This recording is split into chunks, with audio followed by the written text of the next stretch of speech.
With all of the discussion about sexualized attachments and attachment needs and sexuality, it is important that we talk about arousal patterns and arousal templates and kind of understand what that is. So I want to be simple about it and try and help you understand. As children, we develop behavior patterns to cope with life, with difficulty and stress.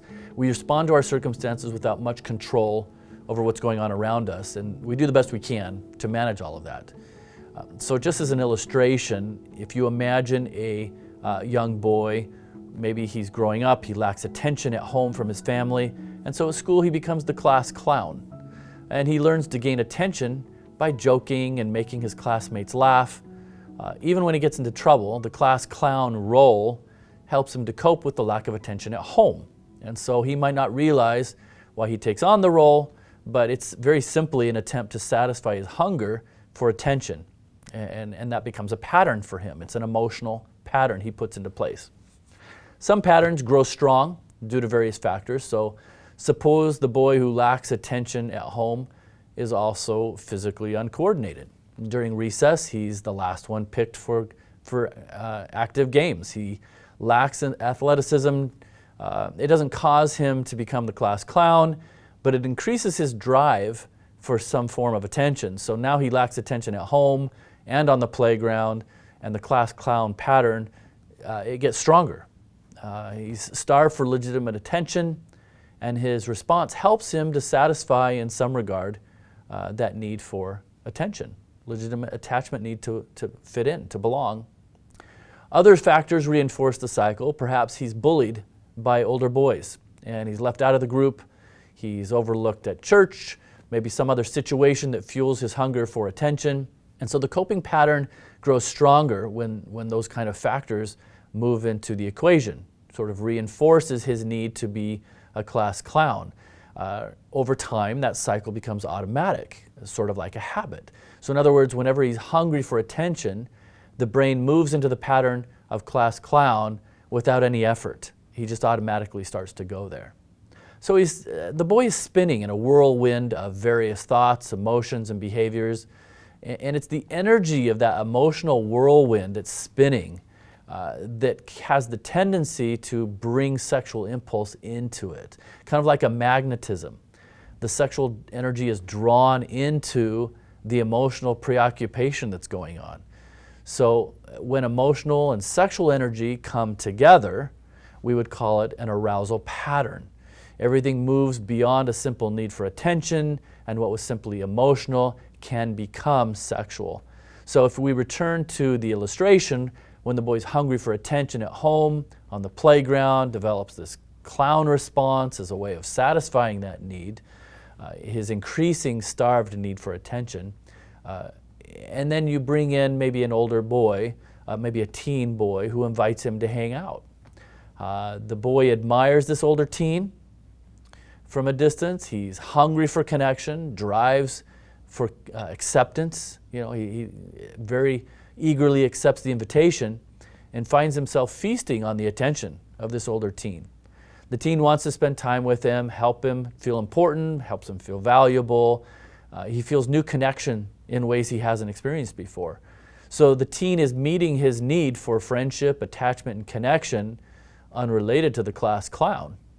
And maybe one day while hanging out, the teen pulls out some pornography, convinces the boy that it's cool, and the boy might be a bit disgusted, but he's also intrigued. He doesn't want to push the teen away, doesn't want to upset him, and soon maybe it morphs into some sexual activity, some show and tell, and the teen starts to initiate sexual games with the boy.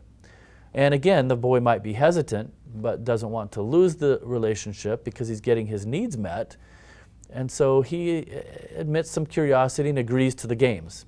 So in this illustration, new emotions and urges enter into the pattern. The boy's legitimate need for attachment is getting hijacked. His deep hunger for time and attention becomes sexualized. His innate need for mentoring, for friendship, has been confused, and sexual feelings are being introduced into the equation. So now his brain links the need for attention with the sexual feelings and Consequently, whenever his need for attention arises, his sexual feelings arise. And the sexual games with the older teen strengthen that fusion between the emotional and the sexual, and the games strengthen that pattern, that arousal pattern. So the emotional pattern has been drawn into, morphs into sexual urges. When he aches for attention, he may start to fantasize about sexual games with older boys. And the ache for attention is a legitimate need for connection that persists throughout the lifespan, but now has been sexualized. So when the arousal pattern is repeated over time, it becomes imprinted. And basically this means that the arousal pattern is getting memorized by the brain on a deeper level. It gets imprinted deeply as neural pathways are developed. And once imprinted, the brain is wired for the pattern and becomes automatic. So once the pattern has been imprinted, we call it an arousal template. An arousal template is kind of like a document. If you opened a Word document and it just automatically defaulted to a Word document, typically that's where it would go, and that's how your brain would work. It defaults to a template, and in this case, the template or the arousal pattern that's been established up to this point in the boy's life. So your brain reverts the same way. Dr. Kargas believes the arousal template forms between the ages of 5 and 8, and although problems occur when the template becomes distorted, Dr. Mooney commented that abuse can have a profound impact on a developing template with a devastating result, causing arousal in ways that are not healthy. Any number of templates might be developed, and unfortunately once it's established, it can be very difficult to change.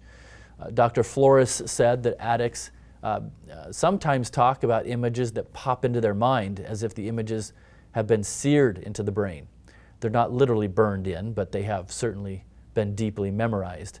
Patrick Carnes called this cutting grooves. When patterns are imprinted into the brain, neural pathways are created, and these neural pathways are the grooves in the brain. Cutting new grooves requires repetition of new behavior and patterns over time. In these situations, confusion about sexual attraction can be a byproduct of sexualized attachments, trauma repetition, trauma bonding, or other eroticized emotional dynamics. Clinical focus should be about healing and recovery. When the arousal template has been influenced by emotional factors, then addressing underlying emotional factors, attachment issues, will be essential for healing and recovery. My observation has been that these factors include intrinsic attachment needs, attachment wounds, attachment deficits, and other forms of eroticized emotions. The observation was documented by numerous clinicians and social scientists. Neil King was one of the first to call the phenomena an imprinted arousal pattern. I've worked with hundreds of sex addicts who describe these types of emotional dynamics. They report emotional issues as part of the underlying roots of their addiction. And not everyone with sexualized attachments will be a sex addict, but some report an obsessive quality about the sexualized attachment that's very much like sexual addiction. So sexualized attachments can be a part of the emotional dynamics which generate sexual addiction or prime the pump for sexual addiction. Emotional healing should always be the target for recovery. You've got to work on healing, you've got to work on recovery issues related to unhealthy behaviors, compulsive behaviors, addiction behaviors. But distinguishing between the two, knowing what needs healing work, knowing what recovery work is about, and applying that will be very important for clients to find healthy living.